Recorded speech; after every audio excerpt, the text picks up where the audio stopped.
I often find that in the first couple pages of a piece of narrative, whether it's fiction or creative nonfiction, the writer tends to spoon-feed the reader information that the reader hasn't yet generated an appetite for organically. What I mean by this is that it seems usually more effective to let the reader, so to speak, hang out with the protagonist to get to become grounded very concretely in the situation that the protagonist finds him or herself in, so that then the appetite gets whetted to learn what brought the character or this cluster of characters through time to this situation. And then we, the reader, really want to know the history and the context, the backstory. Often I really feel that the cart gets put before the horse, wherein the backstory starts to get filled in the first page or two or three before I've had a chance to start to care about it, start to really wish to understand what has brought the situation about. It's often said, and we've all heard it said, that you can't teach writing. It's true that you can't teach a basic level of inventiveness or linguistic freshness.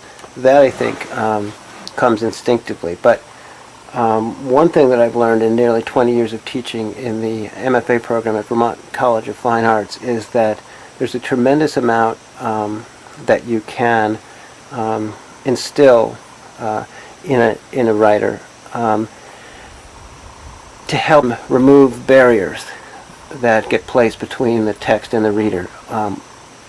Everything from specific technical glitches, punctuation, mechanics, grammar, all the way up to subtler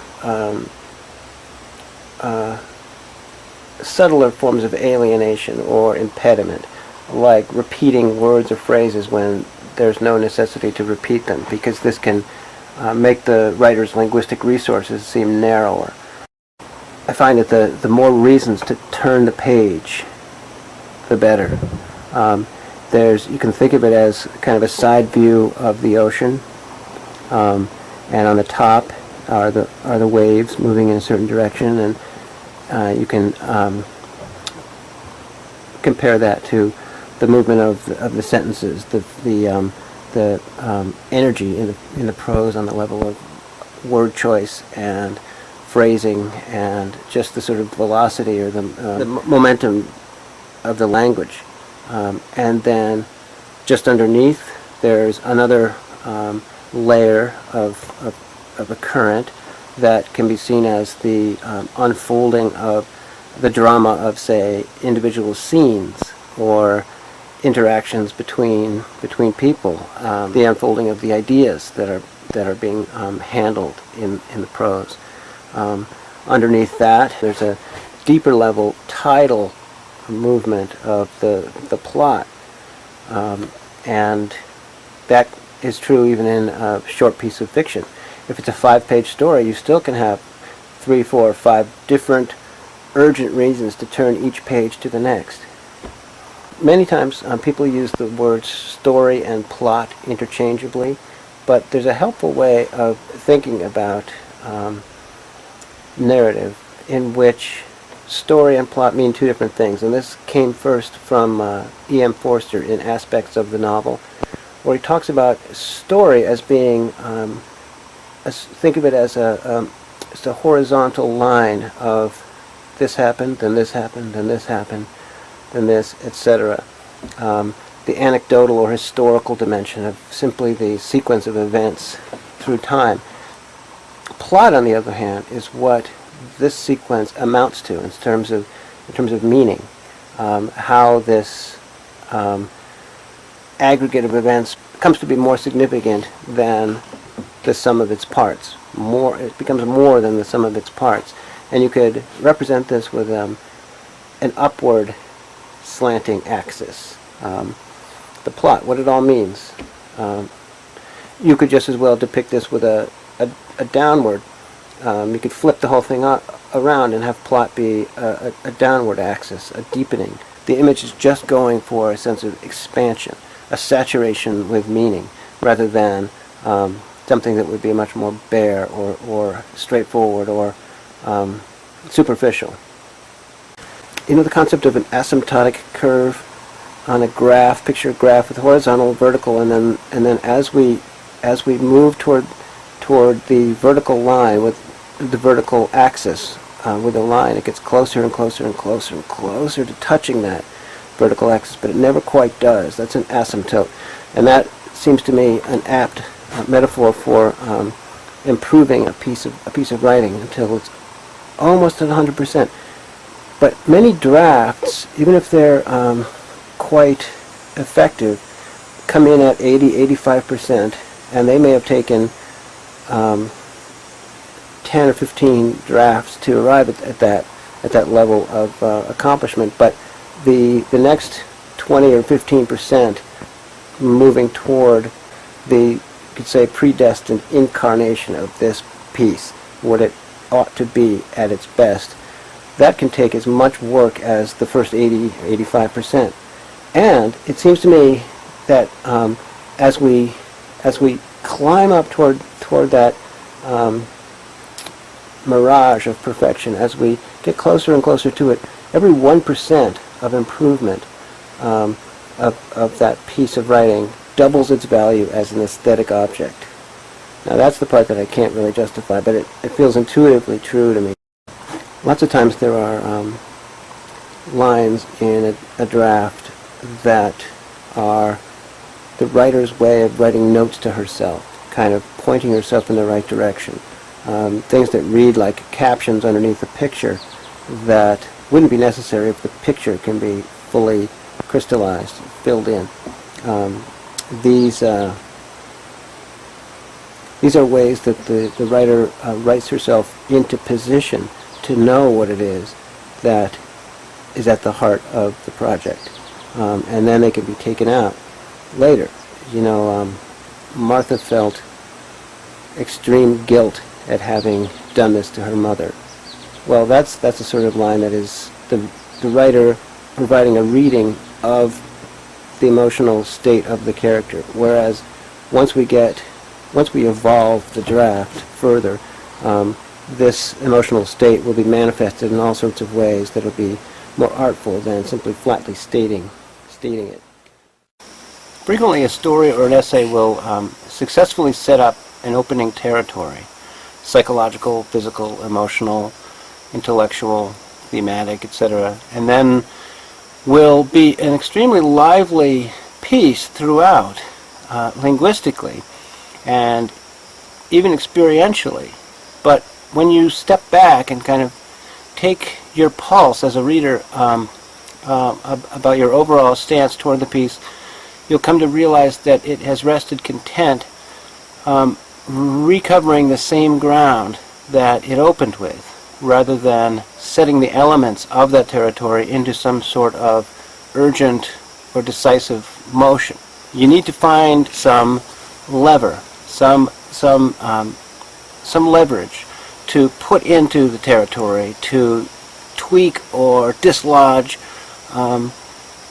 some aspect of it, such that the whole thing will burst into a kind of animation, and therefore achieve a whole extra dimension that it couldn't have otherwise. Archimedes said, "Give me a place to stand and I shall move the world." He was the one who invented the lever. So a piece can be perfectly vivid and alive, sentence by sentence, paragraph by paragraph, but somehow retain an overall flatness.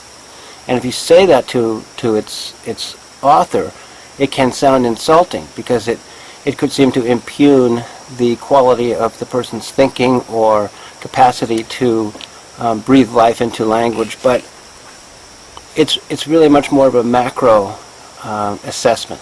James Clerk Maxwell, the famous physicist, was quoted as saying when he was a child, when he would look at a machine, "But what's the particular go of it?"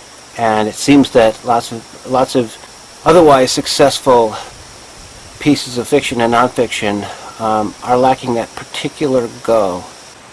In teaching, what we try to do when we're at our best is to help the writer see what's already included in germ in her or his draft, to tease out what is implicit in there already that may not have been evident to the writer herself, because the mind, has only so many levels that it can pay attention to it at one time, and there's many things to concern oneself with when putting together a draft of fiction or creative nonfiction. And an old teacher of mine, Pamela Painter, used to say that there are in each draft certain treasures that the writer has given to herself or himself that have not been fully recognized, not been cashed out yet. I like to think of them as an uncashed check. There's usually one or two or more uncashed checks in any draft, even advanced drafts, that can be brought to the attention of the writer, and then she can figure out the best way to capitalize upon these elements and make them serve a greater purpose than they already do. That's another way that you can teach writing, by the way. It's the removal of impediments that hold the reader at too great a remove from the energy and life of the text, and also a collaborative recognition that there are dynamics underway in the draft that have not yet been harnessed and made to work as well as they ought to for the cause. From Suzuki's book, Zen Mind, Beginner's Mind, comes this. It is said that there are 4 kinds of horses: excellent ones, good ones, poor ones, and bad ones. The best horse will run slow and fast right and left at the driver's will, before it sees the shadow of the whip. The second best will run as well as the first one does, just before the whip reaches its skin. The third one will run when it feels pain on its body. The fourth will run after the pain penetrates to the marrow of its bones. You can imagine how difficult it is for the fourth one to learn how to run. When we hear this story, almost all of us want to be the best horse. If it is impossible to be the best one, we want to be the second best. That is, I think, the usual understanding of this story. When we reflect on what we are doing in our everyday life, too, we always are ashamed of ourselves. In Zen, we say, a good father is not a good father. Do you understand? One who thinks he is a good father is not a good father. One who thinks he is a good husband is not a good husband. One who thinks he is one of the worst husbands may be a good one if he is always trying to be a good husband with a single-minded effort. I have found this bad horse analogy to be helpful to me because it reminds me that the worst enemy of good writing is complacency, is a sense that we have it together, that we have it in hand, that we kind of have mastered it or have it figured out, even just in the case of one piece, not necessarily writing itself, but that we've mastered this short story or a piece of narrative nonfiction.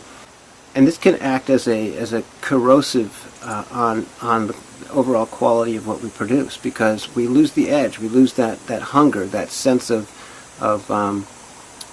self-suspicion that can lead us to transcend the condition of a draft and really catapult ourselves to another level.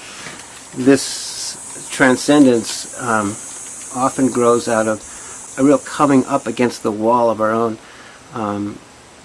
limitations, a nauseous sense sometimes that we are not going to measure up. It's this sense that separates us from all those very facile writers that we know and that we sometimes read and who are sometimes published, who have come to believe that they have achieved all that they need to achieve. This this self-reproach, if it isn't crippling, it's a thin line between letting it work for us and letting it drag us down or silence us or prevent us from learning. But this self-reproach can act as a sort of a crack police squad within us that can target mediocrity and even the subtler forms of mediocrity that we would otherwise let ourselves get away with. To buoy myself, I try to keep in mind when I'm feeling down about my own abilities that there's no reason that this pursuit for me should be any easier than it has been for all writers throughout time. Those who continue to grow and develop learn to not just exist and accept a state of incompleteness or dissatisfaction, but actually to thrive in it and allow it to draw them forward, to generate in them a kind of an unquenchable hunger for deepening what it is that they're working on and working toward. The gift is to be able to perceive the shortfall in yourself, to perceive that gap between what you have already done and what it is that you're shooting for. If literary prose were any easier than it is now, many more people would become expert in it. And think of the sort of comical black nightmare that would be waking up one morning and finding that everyone around you is an excellent prose writer. So maybe it's this very difficulty that is our gift, like the bad horse. And we can count ourselves in good company. Van Gogh himself once referred to, quote, working through an invisible iron wall that seems to stand between what one feels and what one can do.